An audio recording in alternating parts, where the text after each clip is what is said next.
Yun guys, good morning sa inyo lahat yan. For today's video guys, nandito pa rin tayo sa kasa ng Premium Bikes Corporation. At dito sa video na to guys, pagtatransact tayo ng release ang pinakabago nating si Honda Click 125 version 5. Dito sa video to guys, pag-uusapan natin yung actual activation niya, kung anong ma-inclusion niya, kung anong sound check niya at kung magkanong price niya. Para doon sa mga nagbabala kumuha ng Honda Click ngayong 2025, guys, ito ang itsura ng Honda Click natin. Okay, bago natin ba natin yan? Bago natin tirahin kanina, syempre. Ito muna tayo.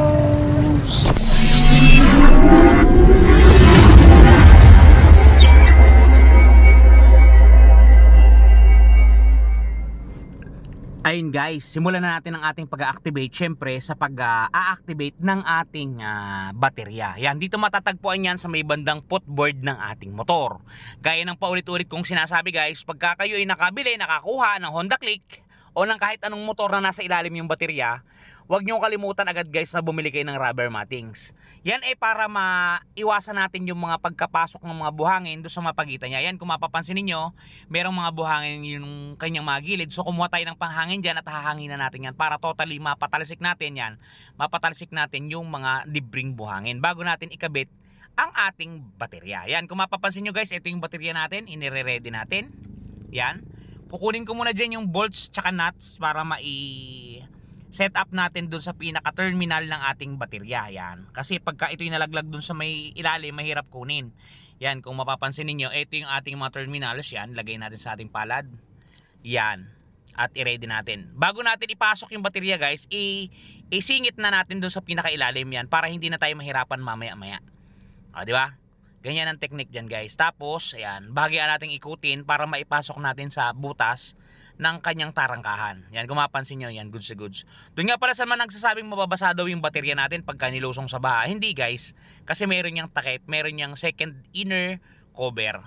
Yan, ilagay muna natin yung negative terminal at tsaka syempre higpitan natin ng ayos yan para maging goods na goods naman. Yan, pagkatapos yan, isunod agad natin yung positive para totally ma-activate na agad natin ang ating unit.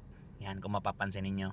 Sunod-sunod lang yan para maganda ang galawan. Yan, wag niyo kakalimutan yan ha. Baka magkasabitan silang dalawang wire. Kaya dapat silipin yung maigi kung saan siya tatama.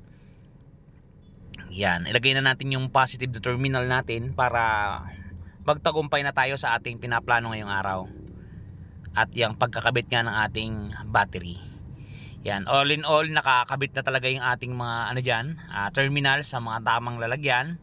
So, ito, kunin natin yung takip niya, yung sinasabi ko kanina sa inyo, yung second inner cover yan. Hindi papasukin guys ng tubig yan kasi walang butas yan. May pre na yan, fuse sa loob kung mapapansin nyo yan. So, itaklob lang natin ito at syempre, pag inilagay nyo to, make sure nyo na wala siyang sasabitan. Tapos, pektosan nyo siya para lumapat siya ng magandang pagkakalapat. Yan.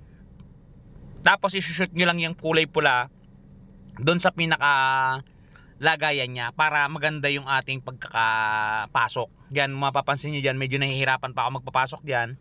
Gawa ng ayaw tumugma, pero talagang mai-check-tempo rin natin pagka talaga namang nakatutok na siya. Yan. Ayusin niyo lang yung line up niya para maganda yung pagkakakabit natin ng ating baterya. Yan, kung mapapansin niyo.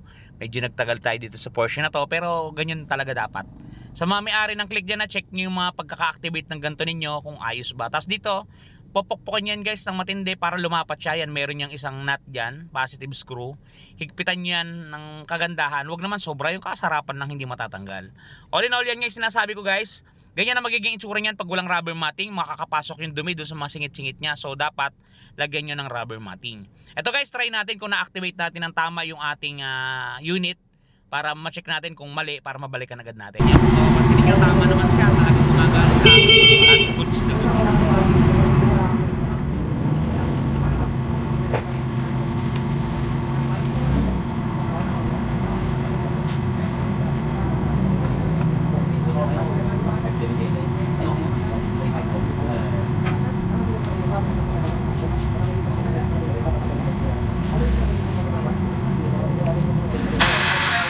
Dito guys sa portion na to ay talagang na-i-activate na natin ng buo yung ating unit. Yan, kung mapapansin niyo. Ito na lang yung kanyang tools. Yan na lang yung huli nating gagawin.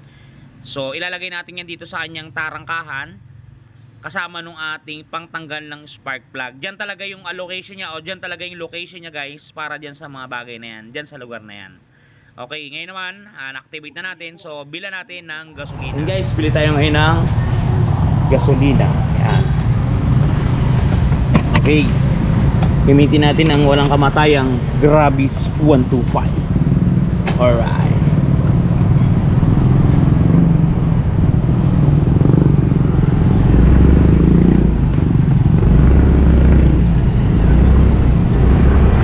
Guys, bili tayo ng gasolina. Malapit lang naman yung bilihan dito ng gasoline.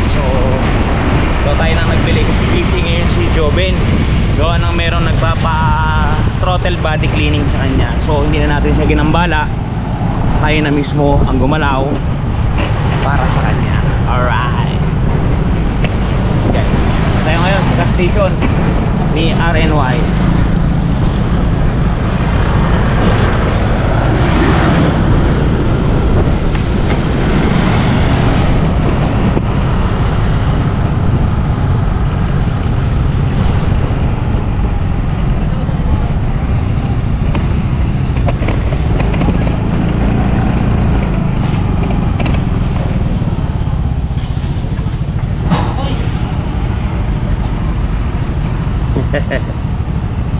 $70 boss, 70,000 para si Boca Premium Bikes. Wala ka ba si shoutout yan? Shoutout sa mga taga-RNY. Hindi no? Boss 70 Premium Bikes. Yan sa Pogi kong cashier. Parang may bago tayo dito tropa. Yan sa Pogi kong cashier. Boss? Tropang Ito yung pinakamalupit nating cashier dito boss. Hindi kita pakita natin. Walang kasing bait, puro bait. You know, panis. Guys, 70 yung ating binili. Sa sobrang galit na nahimik na lang. Yan guys, yan yung ating walang kamatayang Grabis. 70,000 para sa release natin. Kulay pula nga pala yung gasolina natin guys, kasi wala ditong ibinibentang green. Diba boss, wala kayong green? Sira ang green dito. Oo, sira ang green. So premium tayo. Wala. Then isukli natin, ito yung resibo. Alright. Ayan mga tropa natin. Lagi. Yan. So, tara na. Okay. Bye boss. Yun guys, balik na tayo sa branch. Kabili na tayo ng ating gusto. Which is yung ating gasolina. Yun. Yan. Malapit na tayo sa branch. Yan o. Steep diba? Madali lang kami malocate dito guys yan. Ito highway to ng Pag-asa. So dire-diretsuin mo lang yan. Dinire-diretso mo yan. Maya makikita mo na rin.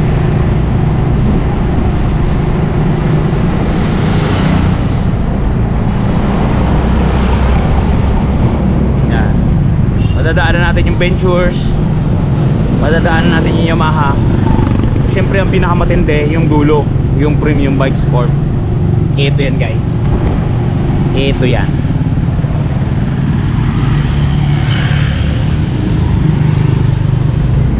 Yeah, dito tayo. Ayan yung service natin guys. So, yan lang muna siya sa gilid at wala tayong maparkingan sa harapan. Yun, nandito na tayo. So ngayon, barin natin helmet at buti natin ang susi. Siyempre, dali natin ang gasolina.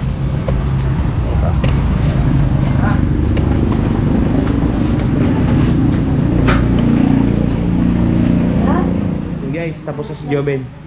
So siya na ang paglalagay natin ng gasolina. Ayan. Okay ba Jobs? Sakit ba ngipin mo? Medyo. Ayan guys, oh. Pula yan ha. Wala kasing green, sira daw. So pandarin natin. Ayan guys, pandarin natin ang unit. Yan ha, 0-0 yung odo natin ha, para sa kalaman na lahat, 0 odo. Yan, start natin. Yan guys, mandar na unit. O, diba? Liquid cool to guys, liquid cool. Yung ating muffler. Yung station niya. May kailangan yata. Stoplight. Ayan guys, walang gas-gas. Magkukuha kayo ng unit ha, checkin nyo muna yung buong unit ninyo bago nyo pirmahan yung kontrata. Kasi minsan, may mga branches na pasaway, sinisingit nilang i-release yung may mga gas-gas. So, red flag yun. Yan guys, walang gas-gas yan. Checkin yung maigi bago nyo i-out. Kasi once na i-out nyo sa branch yan, wala na. GG na. Pero dito, quality dito guys. Premium Bikes Corp. Yun guys, once na nag-agree na yung customer natin doon sa unit, totally okay na sa kanya, walang damage. So yung mga kasama natin, hindi na kasi natin pwedeng video ng malapitan guys para meron tayong privacy. Yun, nagsasign na sila ng contract habang nagpapaliwanag ng contract yung ating marketing assistant, yan si Sir. Siya namang pumipirma ng mga kontrata natin. So hindi na natin kukunan yun, gawa ng syempre privacy na ni client. Alright. Yun nga pala guys, bago ko makalimutan, bago makaalis yung ating unit, yan. Ito nga pala yung presyo niya. Yan. Honda Click 125 version 3.3, pero mas kilala siya bilang version 5. Wag na kayong kumontra guys. Yan. 81,900 ang ating suggested retail price. Ang down payment natin guys kay Premium Bikes ha. Kay Premium Bikes, yan o. 4,095. Pagka po nag-down kayo ng 4,095, magiging monthly nyo po sa looban ng 1 year. Ito po ang 1 year 8,550. Pagka po 2 taon 5,012. Pagka 3 taon naman 3,853. Yan guys, screenshot nyo yung presyo natin para pagkuha nyo alam na ninyo ang galawan. Yan guys, napakaganda. Yan guys, sa mga gustong kumuha niya na meron tayong online application na nakalagay dyan sa description box. I-click nyo lang at mag-fill up kayo ng form. May mag-a-assist naman sa inyo dyan na sales associate ng BPI.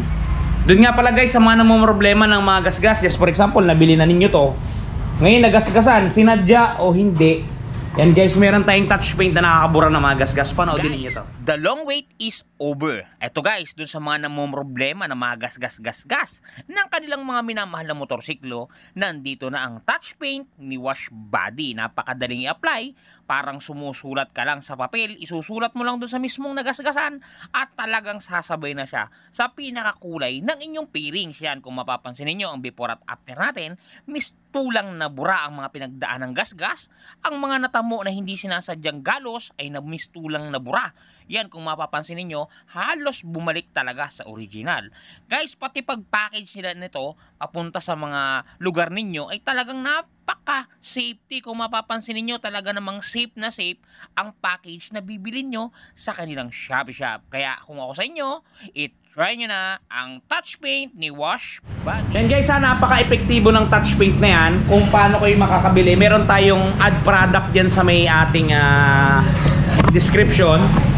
Piliin nyo na lang kung anong motor yung lalapatan ninyo ng gasgas. Lahat ng available na motor na binibenta natin guys, meron dyan. Kahit alin na nagasgasan dyan, meron. So, mamili na lang kayo kung alin yung gusto ninyong takpan ng gasgas. Okay guys, sana nakatulong sa inyo yung video na to. Ingat kayo palagi at palagi po kayong magpapakasaya. Si Ron TV. Shoes!